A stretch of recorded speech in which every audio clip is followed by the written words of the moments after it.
Welcome to the Great Detectives of Old Time Radio from Boise, Idaho. This is your host, Adam Graham. In a moment, we're going to get into this week's episode of Broadway's My Beat. But first, I do want to encourage you, if you're enjoying the podcast, please follow us using your favorite podcast software. And I do also want to let you know about Fulton Fish Market. When it comes to seafood, freshness makes all the difference. For over 200 years, Fulton Fish Market has been the most trusted name in seafood, supplying top chefs, restaurants, and now home kitchens across the country. Their expert fishmongers carefully select every order, ensuring you get seafood at peak freshness, whether it's wild-caught salmon, succulent scallops, or perfectly tender shrimp. And because you're a listener of this podcast, you can enjoy 17% off your entire order by using the promo code BOX13 at checkout. That's the best discount they offer, and I do earn a commission when you use my code, so it's a win-win for great seafood and supporting the show. Ready to bring restaurant-quality seafood to your table? Visit FultonFishMarket.com, use promo code BOX13, and taste the difference for yourself. Now, from April 28th, 1950, here is the Max Windle murder case.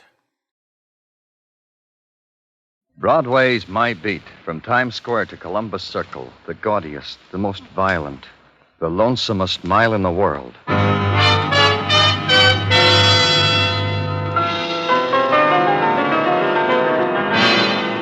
Broadway's My Beat, with Larry Thor as Detective Danny Clover.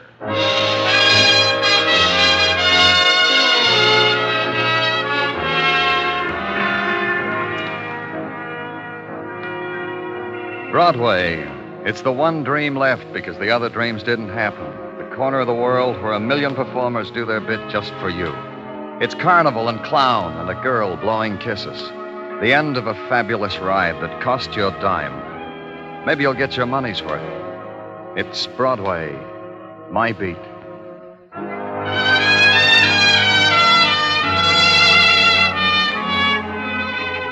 The month was April, in the year of the zither. The phone call came at noon. Max Windle said he had to see me, and quick, Danny, he said, at his place of business on 39th Street, which is where he sold patent medicines and neckties and candy bars, he reminded me, which is where I went. Danny, brother, am I glad to see you. You sounded worried when I talked to you on the phone, Max. Worried? Oh, brother. What's the trouble? Brother. Don't do that again, Max. Say regular words and tell me the trouble. Sure, I was going to. Wait a minute. I'll turn down the radio a little. You know, you got to be tuned to this type of music to be in style. Now to the trouble. Look at me, Danny. What do you see? Max Wendell in an orange necktie? You trying to sell me a necktie, Max? Later, maybe. Right now, listen. When you look at Max Windle, you see a completely rehabilitated, practically a new man type of man. You see that, huh? Well, the cure did you good, Max. You look fine. Look, I don't need compliments. I got trouble. This morning, a no good from way back came into here. You know what he wanted me to do, brother? Max? All right. He said he's got pounds of the stuff. Narcotics? Yeah. And on account of once in the dead past I was known as an addict of the stuff, he comes to me and wants me to distribute for him. Who was he? I don't remember his name. Just a second, Danny.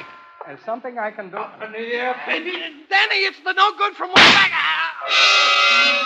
Max shriveled against the blow of the bullet. Then his hands reached out, clutched the air, clutched at another moment of life. It wasn't there. The killer made sure. Then the killer wanted me. I threw myself to the floor and knocked over the perfume display.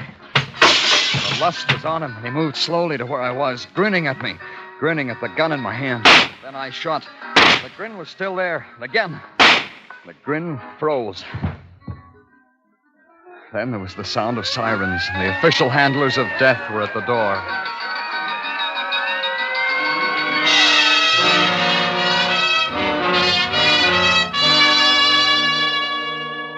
All the way back to headquarters, all I could remember was a kid's face pressed to a drugstore window, his eyes big with a spectacle of violence and death. Then someone tapped me on the shoulder. It was Sergeant Gino Tartaglia. Danny? What do you want, Tartaglia? It was close, huh? Back there in the drugstore, it was very close for you, huh? It's all over the department how it was. What else is new? You smell so pretty, Danny. What did Max Windle want with you? You should sample some of his perfume? Which you sampled? What else is new, Sergeant Tartaglia? All right, Danny. All right. I was just trying to divert your mind with a crummy pleasantry. All right. I said all right. What do we got on Max's killer?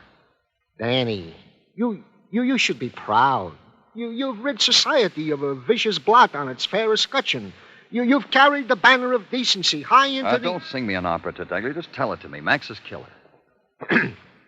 Max's killer was a rogue who was one of the most steady clients of the Rogues Gallery.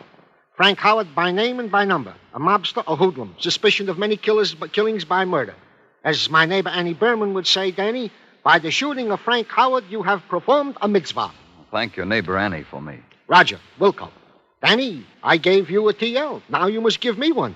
What did Max want with you? Howard wanted him to distribute narcotics. Max turned him down. Called me to tell me what a good boy he was. Howard murdered him for that.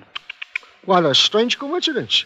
Huh? A coincidence, Danny. But there's a report lying on my desk at this moment which reports the heist of $100,000 worth of narcotics from the firm of Acme Pharmaceutical Company. When? At noontime on Fifth Avenue, from a car delivering a portion of said narcotics to a qualified doctor. Said car was officially occupied by two men, Wilbur Douglas, the salesman, and Joe Masarek, the guard. Only Douglas is missing, the narcotics is missing, and Masarek is dead. That's how the robbery was discovered. How? A traffic policeman came over to tell him to move his car, but Masarek, the sole occupant, wouldn't, because he was occupied with a bullet hole between his eyes. What company? Well, I told you, Danny. Pay attention. The Acme Pharmaceutical Company.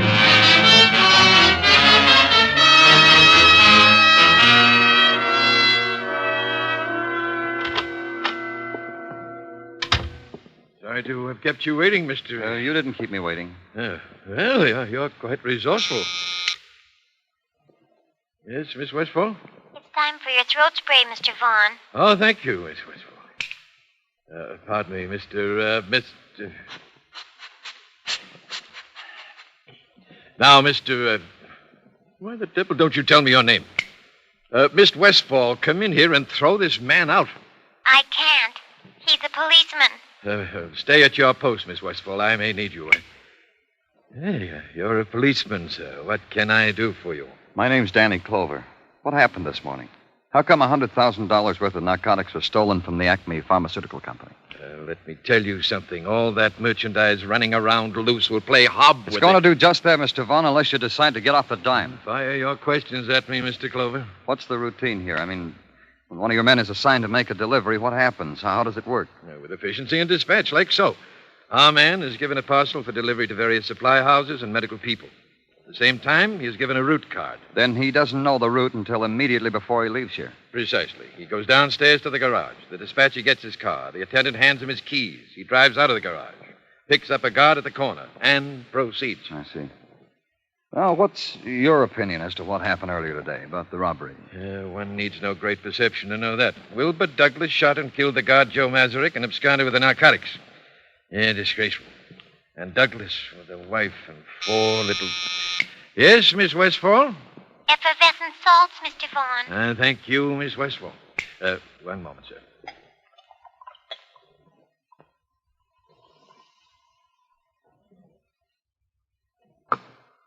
Yeah, now, that'll teach my stomach to behave. Now, we were saying, kids. Douglas with a wife and 4 little kids. That's all I know, Mr. Clover. Yeah. If you think of something real thrilling, have Miss Westfall buzz the garage. Tell her to ask for me.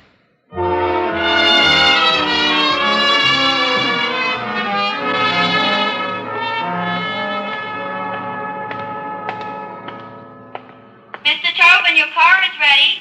It's waiting for you at the loading platform. Mr. Tobin, your car is ready. It's waiting for you at the loading platform. What are you doing in here? What do you want? Danny Clover, police. You're the dispatcher? Don't they ever run out of you guys? You're the 10th cop today. I'm so popular all of a sudden. Not that I mind. I like it. I really like it. Then you know why I'm here, Miss... Peg Toohey. Sure, I know why you're here, Mr. Clover. The robbery.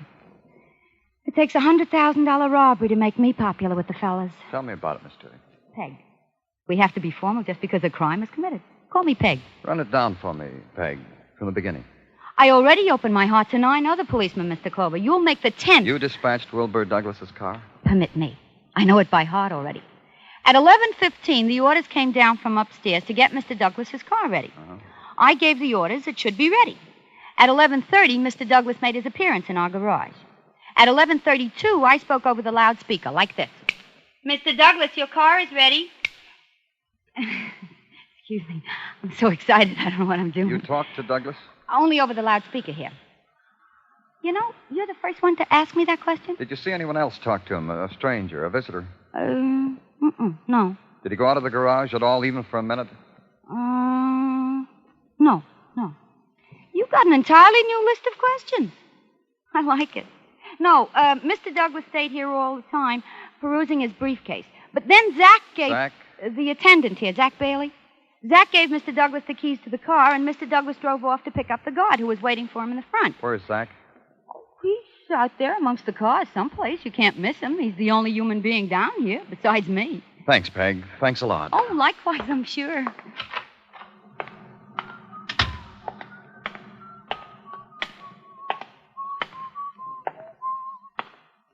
Zach? Yeah. Another cop, huh? Another one, Zach. But Douglas, How long does this go on? I already told everybody everything I know. The general manager, the assistant manager, the detectives, the cop on the beat, the cook across the street, the barking dogs. How long does this go on? As long as we want, Zach. Did Douglas talk to anyone while he was here? When I handed him his keys, he said, "Thanks, Zach." Besides you? Nobody. Who else is there to talk to? He pasted the route card on his windshield, tooted the horn, and drove off on a mission. Zach, get Mr. Lister's car ready. Excuse me, Mr. Detective. I also got to work for a living. From here on, it looked open and shut. Find Wilbur Douglas, the salesman with a wife and 4 children, who suddenly discovered there was more joy in $100,000 worth of narcotics. It's happened before. Men have killed men for that. So it looked open and shut. Wilbur Douglas had killed Joe Masarick for that. But the teaser was not so simple. In another part of the city, another murder had happened. A little hoodlum had killed Max Windle. The link? Narcotics. At headquarters, Sergeant Tartaglia shook his head and looked at me as if he were bewildered. I'm bewildered, Danny. Yeah, me too. Even with outside help, I'm bewildered. You got some talent on the outside, Tartaglia? Yeah, where I eat across the street at the lunchroom. And today being Friday, Pinky McWatney is in town to have lunch with me. And Pinky is talented. I discuss such things as this with Pinky. Oh, who is Pinky? A truck-driving fellow who drives trucks. An upstanding prince of a youth who hauls produce and the goodies we eat from yon into the here, along highways and byways, who... Yeah, hey, the phone rang, Danny. Thanks. Danny Clover speaking. Oh, this is Peg Toohey, Mr. Clover. You know, the dispatcher. What is it, Peg? I forgot to tell you yesterday. I forgot to tell you that... Well, what? What did you forget to tell me? Sure, honey. You call for me tonight. Peg. No, you let me talk. Sure, honey, it's okay for tonight. Of course, I'm home now. Pick me up right away. Honey, right away. Goodbye, honey. Peg, what happened? Peg. Please. It took me 20 minutes to wheedle Peg's home address out of personnel at the Acme Pharmaceutical Company. They finally favored me with it.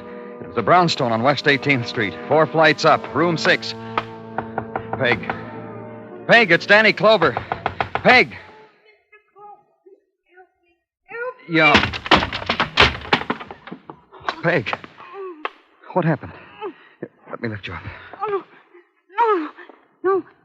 Nothing will help me now. Nothing. I don't want to die. I don't want to die. Who did this to you? Who shot you, Peg? I don't want to die.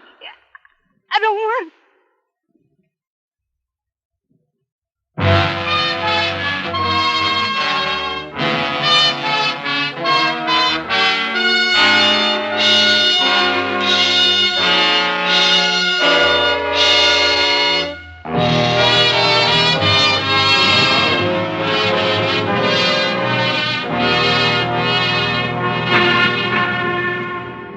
Spring comes to Broadway in many ways. The loudspeakers blossom and bear the fruit of the Charleston.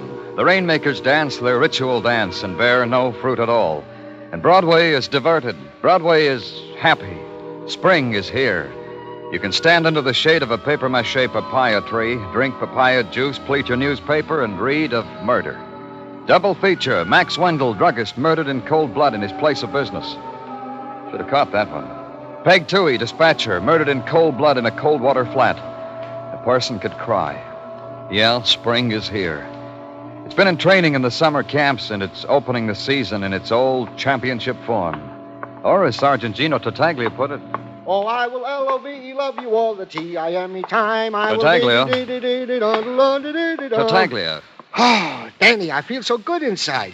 This invention of spring had the things it can do to a fella. Oh? Yeah. Even Mrs. Tartaglia noticed it. Mrs. Tartaglia said to me, Sergeant Tartaglia, you have become so frisky, almost as frisky as the Tartaglia bloodhound Giuseppe. Have you perchance been heisting Giuseppe's Strongheart lately? She said to me. Mrs. Tartaglia said that. Yeah. Now, you tell me about Peg Toohey's murder. Oh, gladly, Danny. Seems that Miss Toohey was shot with the same gun that killed the Acme Pharmaceutical Company guard in broad daylight on Fifth Avenue. This means, obviously, that the killer of Miss Toohey is the same What else, Tartaglia? Well, let me finish, Danny, please. Is the same who killed the guard, who would be Wilbur Douglas, the salesman, who was still in the ranks of the missing. See? I let you finish. What else, Tartaglia? The Narcotics Division has put its hand in the pie, as indeed it has every right to same. And it has... Huh? Mr. Clover? That is indeed Mr. Clover, and I am Sergeant Gino Tartaglia. How do you do? It's so much easier than I thought. I've come to give myself up, Mr. Clover. You're... Wilbur Douglas. How do you do, Mr. Douglas? I am Sergeant... Wilbur Douglas. Hey, Danny, do something. This is the man relax, who... Tartaglia. You're giving yourself up, Mr. Douglas. That means you stole the narcotics, committed the murders. No. It only means that I'm tired and I'm sick. I'm sick of hiding, sick of running away. I'm a family man, Mr. Clover. Man gets used to a family, to a pattern. If you didn't do these things, why did you run away, Mr. Douglas? Why does anyone from anything? I was scared. I came out of a building and found the guard dead. He was sitting in the car, dead. It scared me, so I ran away. That was stupid, Mr. Douglas. Oh, was it? Was it? They all believed I did it. The management, you, my family. Yes, newspapers are wonderful, Mr. Clover. I read them all the time. People open their mouths, it's printed, and the man's life is measured and thrown away. Peg Toohey, how well did you know her? Only enough to say, I'm sorry she's dead. Suppose we believe you, Mr. Douglas. Will you cooperate with us? I mean, cooperate. Will you let me talk to my family? Yes. Thank you, Mr. Clover. It means a Let's great go on the premise you're innocent. Then someone knew you handled narcotics for your firm. Someone knew you were to make a delivery. Someone knew your route. Who could that be? No one. Only the general manager and myself. Someone else knew. Someone who made contact with you without your knowing it. A stranger. Someone who asked for a light or a handout. Someone you talked to about yourself, about your job. Well, think, Mr. Douglas. Think. No. There was no one. Well, there was only... There was someone. Who, Mr. Douglas? Tell me who. A girl. I was having a drink in a bar. She came up to me and talked to me. She liked the way I looked, she said. I've never done that before. Do you know her name? Yes, Evelyn Wade. At least that's what she told me. We were talking and the bar closed, so she asked me to come up to the hotel for a nightcap. And I went. Where is it? It's the Grant Hotel on West 67. Can I call my family now, Mr. Clover? Yeah. Put it through for him, Tartaglia. Then lock him up.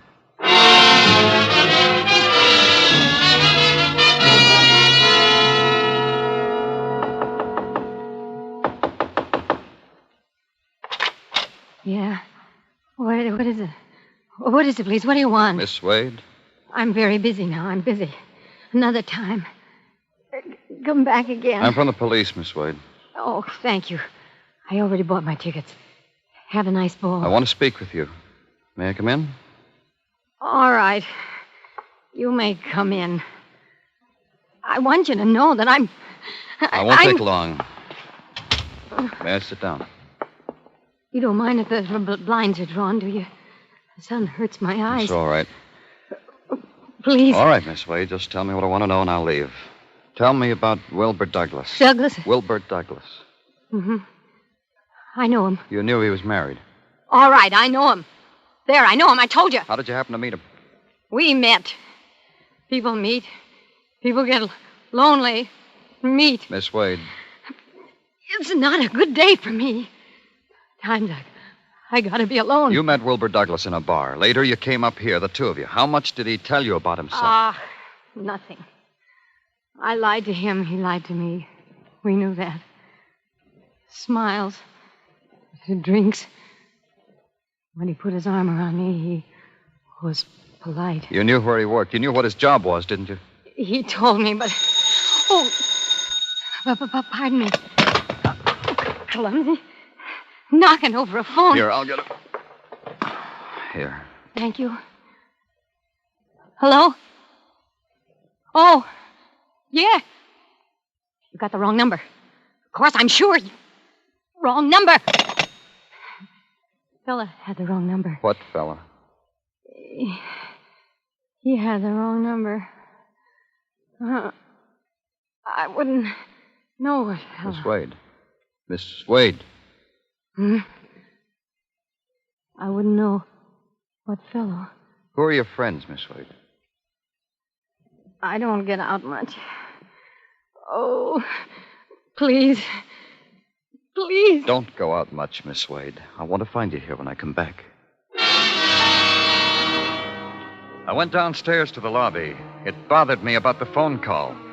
There was a man reading a comic book at the switchboard. I asked him about it because it bothered me. I'd have to do more than that, he said. So I let him peek at my badge. That was all I had to do, he said. No, it couldn't have been a wrong number. A guy asked for Evelyn Wade, so we put him through. How could this become a wrong number? Who was it, I asked. He didn't know. Then I questioned him about Evelyn. All he knew about her was she made phone calls. He wrote them down in a little book because they were worth 20 cents apiece to the hotel. It took another peek at the badge to make him give me the list. And the next morning at headquarters, I put Tartaglia on it. Explain it to me again what you want me to do, Danny. My brain this morning is in the foggy do. This morning? You have the cross-reference phone book. Yeah, that I have. You gave it to me. Take these telephone numbers. Cross-check them against a name and an address. I'll phone them as you give them to me. Oh, is that all you want? Why didn't you say so? Okay, Danny, will do. Now. Oh, yeah, now. Pennsylvania 60599. Pennsylvania. John Ainley. Business. 605.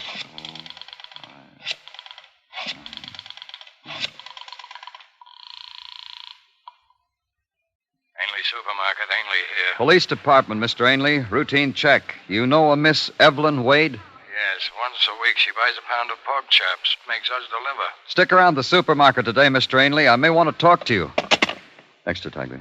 A moment, Danny. Butterfield 89970. Pierre. Pierre what? That's all, Danny. Just Pierre. 1976 East 70th. 970.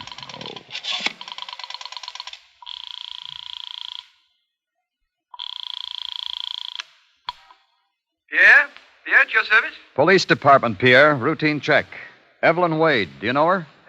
Of course. I would know Evelyn anywhere. The texture of her hair is a dream, and she would have... Stick around, Pierre. We may want to discuss it. Gramercy 38099. Myrtle Lance.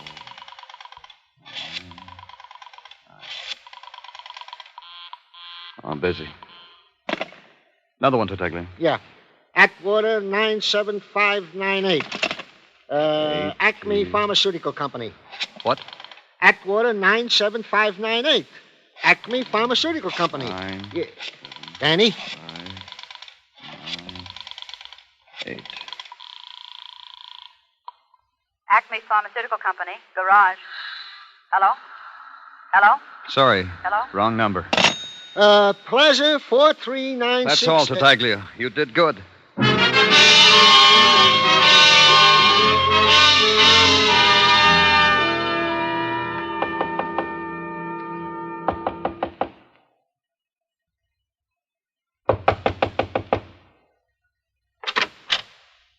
I took so long. I know. But please come in. I was in the kitchen. Look at me with a towel in my hand. Please, have a seat. Thank you. You said you'd come back. I feel better now. A little. Would you like some coffee? No. No, thank you. I could make you some. Miss Wade, Why did you call the garage the other day? The garage of the Acme Pharmaceutical Company. Acme? Please, Miss Wade, I know you called. Then why do you ask me? It's all over now, Miss Wade. Can't you understand that? All over. I know why you called. Then why do you ask me? You wanted to get Wilbur Douglas away from his car at just the right moment. You were working with someone, and you had it timed when to call, after Wilbur Douglas had put his route card in the car. I wondered why I had to call at just that moment. Is that why? Who told you to call? He knew Wilbur would have to come to the phone when I called. Wilbur's married.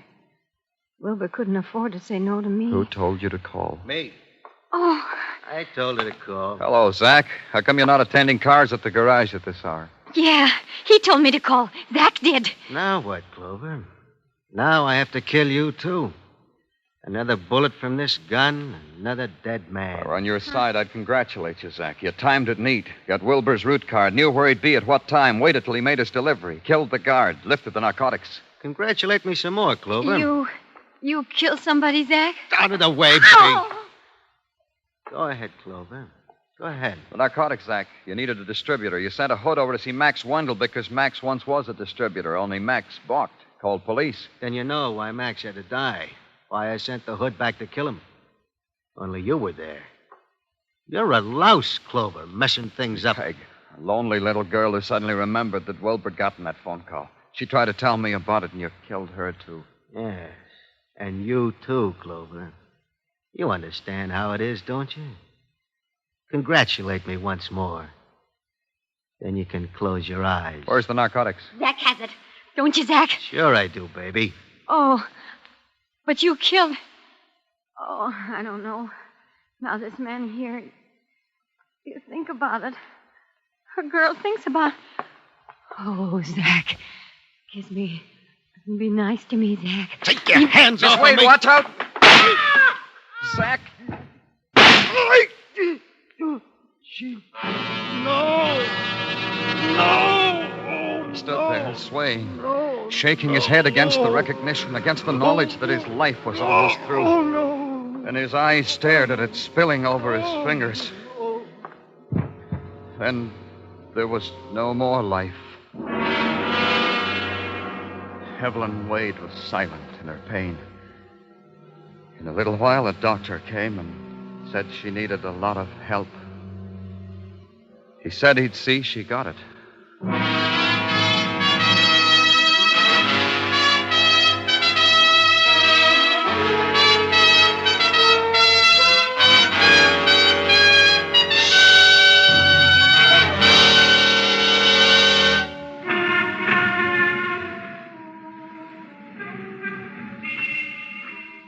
Broadway's deserted now.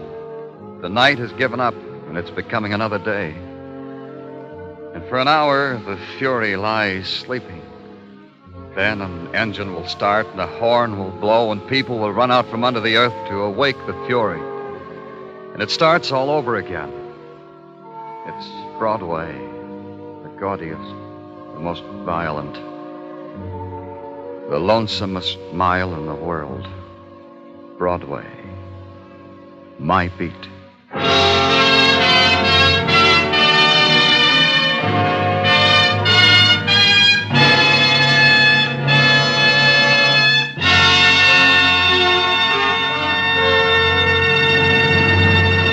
Broadway's My Beat stars Larry Thor as Detective Danny Clover with Charles Calvert as Tartaglia. The program was produced and directed by Elliott Lewis. The musical score was composed and conducted by Alexander Courage. Included in the cast tonight were Sylvia Syms, Jeanette Nolan, Eddie Fields, Howard McNear, Clayton Post, and Paul McVey. Welcome back. I thought this was a good mystery, which was a bit complex, but without becoming convoluted. As usual, we get great New York characterizations that are really evocative, particularly for a production that came from Hollywood. In terms of logic, I think the explanation of the courier, why he ran, was kind of weak. He said he ran because everyone would think he was guilty, but the reason everyone thought he was guilty was because he ran. Now, there might have been some suspicion had he stayed, but it became such a big suspicion because he was on the lam. I think it makes more psychological sense, though, when you realize he was having this relationship, although I think he was denying the extent of it to the police. So he probably already felt guilty, though, because of the relationship, not for any involvement in the robbery, and probably feared that that relationship would end up coming to light. I will say, in terms of police utilization, Danny using a sergeant to read phone numbers off to him is kind of the thing that an efficiency expert would tag and say, you know, we don't really need to be doing this. Sergeant makes a pretty high salary, and anybody who could read off the numbers. And of course, this is probably not a two-man job anyway. It's kind of like a how many police officers does it take to change a light bulb question. Probably the two was necessary for radio purposes to make it interesting to listen to. And we already know who Tartaglia is, even if it doesn't make a whole lot of sense for him to be here. I will also note a telephone exchange being named Butterfield, which shows the level of importance to Herb Butterfield in old-time radio. And if you get honored with a fictional telephone exchange being named after you, that says something. All right, well, listener comments and feedback now. And we have comments regarding the Ernie Caldwell murder case. And Mechanic 6682 writes, I think that makes Larry, i.e. Larry Thor, 3 for 3 in saving a guy from the electric chair. Well, that is the record you want your hero to have. Kathy writes, I love Tartaglia, a great character to complement Clover. And Clover's description of the city, always very descriptive. One of my favorite series after Johnny Dollar. And I think that's a great point about Tartaglia as a balance to Danny. The thing with Danny Clover is that he can be a lot. Very heavy, very dour. And what stops the show from being way too much for the audience is Tartaglia, who brings a relative lightness to the proceedings. Now, he is not a fool. I think if you went too light, too much comic relief, you would have a situation where you undermine the whole tone of the series. But his approach to dealing with life, to dealing with the harshness of the reality that the police have to encounter every day, is very different from Danny. He is balanced by his family. He finds escape in light literature, which Danny and maybe the show teases him about a little bit, but I think it's a way that he escapes a little bit, manages to keep balance and to not let the job overwhelm him. At the same time, he's not Sergeant Otis. He knows his stuff. He is reliable, he is steady, and is that perfect support for Danny. I would say he was the more normal one, but according to him, his wife calls him Sergeant Tartaglia, so I can't quite say that. Still, I think he is critical to making this series work. And then we have a comment from Spotify where Vicky writes, you're right, it doesn't always make sense, but it's always entertaining. Well, I can't argue with that, Vicky. And then we have a comment on our listener survey from Judy, who writes, I enjoy this show. Well, thanks so much. Appreciate you listening there in New Zealand. Well, now it is time to thank our Patreon supporter of the day, and I want to go ahead and thank Clarissa. Clarissa's been one of our Patreon supporters since March of 2024, supporting the show at the Shamus level of $4 or more per month. Thanks so much for your support, Clarissa. And that will actually do it for today. If you're enjoying the podcast, please follow us using your favorite podcast software. And if you're enjoying the podcast on YouTube, be sure to like the video, subscribe to the channel, and mark the notification bell. All those great things that help YouTube channels to grow. We'll be back next Wednesday with another episode of Broadway's My Beat, but join us back here tomorrow for Mr. and Mrs. North, where...